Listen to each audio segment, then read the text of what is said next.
है बाइक से बादल, और उसके साथ जो एक साथी और है वो आता है कपिल। 2 लोग आते हैं, बिना वजह मारपीट करते हैं। मारपीट करने वाले करता हमारे साथ है। बातचीत करेंगे आखिर क्या बात ऐसी थी जो कि इनको कुत्ते बिल्ली की तरह मारा गया, घसीटा गया। उसके बाद भी प्रशासन के लोग अभी तक चुप्पी साधे बैठी हुई। प्रशासन की टीम गई थी लेकिन कुछ हो नहीं पाया। क्या बात थी, उन बात को जानने के लिए हमारे साथ मौजूद है। क्या नाम है सर आपका? जयदीप जी, क्या बात थी, थोड़ा सा उसके बारे में बताएं। सर देखिए, बात कुछ नहीं थी। मैं एक्चुअली खाना खाने आया था और खाना खा के मैं हाथ ही धो रहा था। तो उस चीज़ का मुझे नहीं पता कि पहले उनकी कौन सी गुंडस थी, क्या था। उन्होंने आते ही न आओ देखा न ताओ देखा, और आते ही दोनों लोगों ने बजाना मेरे साथ शुरू कर दिया उन्होंने। और बताया कि ये मैं आपको बता नहीं सकता कि उस टाइम पे मेरी हालत क्या थी। मुझे सिवाय बजाए के कुछ नहीं दिख रहा था। इतना उन्होंने बजाया कि मेरी बॉडी मुझे ऐसा लगे कि जैसे सुन हो गई है। मुझे किसी तरीके का कोई इस तरीके से नहीं हुआ कि क्या ब्लीडिंग ही ब्लीडिंग। ये अभी भी मेरे साथ ब्लीडिंग हो रही है जो सुबह से बंद नहीं हो पा रही है। और मैं सुबह से जयदीप देखा जाए कोई पुरानी रंजिश, कोई ऐसा मसला, क्या बात माना देखा ऐसे तो कोई। देखिए सर, एक्चुअली क्या हुआ, काफ़ी पहले की बात थी, लगभग 4-5 महीने पहले। मेरा होम केयर का ड्यूटी का काम भी है, मैं जो देता हूँ, स्टाफ लगाता हूँ। तो मेरे पास लेडीज एंड जेंट्स दोनों स्टाफ का आना जाना लगा होता है। जो चीज़ मैं पहले ऑलरेडी मकान मालिक को बता चुका हूँ जी, तो उनको पता है। अब उन लोगों को उस चीज़ से जेलस थी कि यहाँ पे स्टाफ लेके आते हैं, कुछ गलत काम करते हैं, ये चीज़ करते हैं। तो उसकी शिकायत वो किसी को कर सकते थे भाई।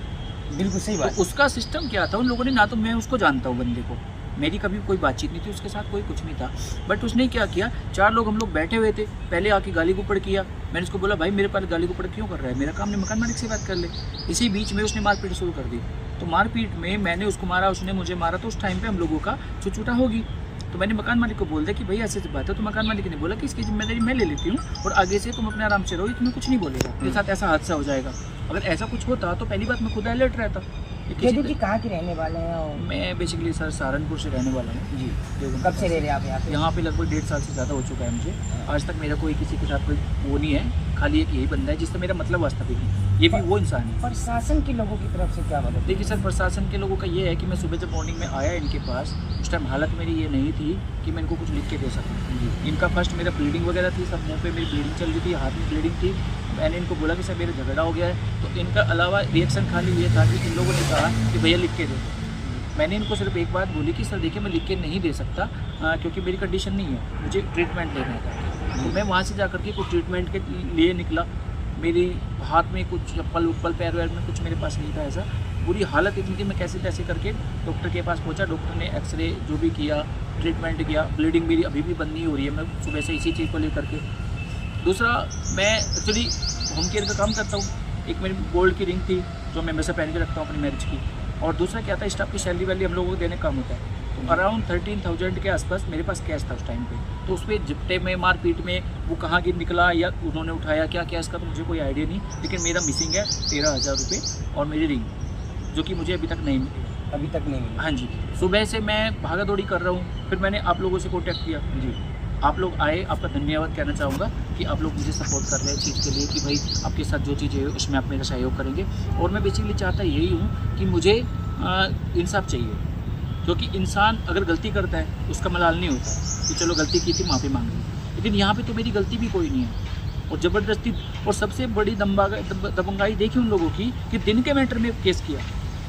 दिन दहाड़े 11 बजे के आसपास आकर के आते हैं, ना ताओ देखा ना आओ देखा, बजाना शुरू कर देते हैं। बंदा, इतनी पब्लिक खड़ी हुई है, कोई नहीं बीच में आ रहा है, किसी ने नहीं छुछूटा किया। बिल्कुल यहाँ तक कि सही बात करें जयदीप जी। देखिए, 1.5 साल पहले पलायन करके सहारनपुर से उत्तर प्रदेश आते हैं, परिवार को पालने के लिए होम केयर का काम करते हैं, मेहनत मजदूरी करके परिवार पालते हैं। लेकिन कुछ दबंग है जो उत्तर प्रदेश योगी सरकार कहते हैं कि उन्होंने उत्तर प्रदेश से दबंगों का या जो खतरनाक लोग हैं उनका खात्मा कर दिया।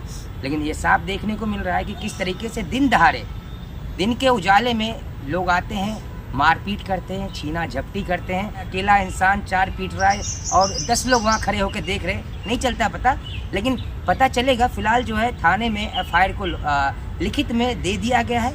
प्रशासन की टीम वहाँ पे दबिश मारी थी लेकिन मौके वारदात पे वहाँ पे बंदा नहीं मिला। फिलहाल आश्वासन है प्रशासन की तरफ से कि जल्द ही जो है उन लोगों को गिरफ्तार किया जाएगा और कहीं ना कहीं आपको जो है फिर से बुलाया जाएगा और आपको इंसाफ दिलाया जाएगा। इंसाफ मिलता है या नहीं मिलता, ये तो आने वाला वक्त